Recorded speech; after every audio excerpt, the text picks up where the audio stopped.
Public pressure is mounting to end a bitter feud between top election officials on Oahu and the Big Island. In Hilo today, council members grilled embattled County Clerk Jamei Kawauchi about the primary election problems that forced polling sites to close an hour and a half late. KITV4's Catherine Cruz was on the Big Island for the debate. Some say it boils down to a blame game. The county elections clerk defended her actions as she outlined what she believed led to the delays during the primary. What went wrong does not have to do with poor planning or leadership. What went wrong has to do with staff not paying attention. But it didn't help Kawauchi's case when the number 2 man in her office disputed her characterization of what caused the problems. Things that are not correct according to the way I lived it. I had no idea I was supposed to coordinate with the buses. That communication never happened. And those who worked as election officials that night offered this.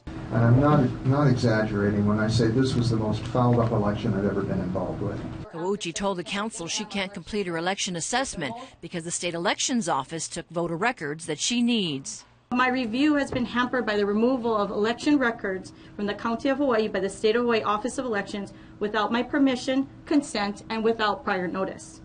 State elections officials said when they were here on Tuesday, they asked Kawauchi if they could take the elections records, and she said yes. I don't recall that. I honestly don't. I don't recall it. Kawauchi does not think the level of problems are so great that she should step down from her post, and the council didn't take that up today, but may later. There is a sense of urgency, I think, by the council and by the general public that we want to get to the bottom of this. So you don't really know who to believe? You got it. And that's what I'm worried about. Today, another unsuccessful candidate in the primary came forward with the intent to file another election challenge because of the delayed openings of the polls. Some of the people that were denied the right to vote in Pahoa at the polling place would have voted for me. Therefore, I lost some of those votes. It remains to be seen if any of the challenges are serious enough to be upheld, and it's not clear how replacing Kawauchi at this stage of the election might affect those challenges. Catherine Cruz, KITV4 News. One Big Island State Senate candidate, Lorraine Inouye, says she does not plan to protest the results and concedes the Democratic primary to Malama Solomon.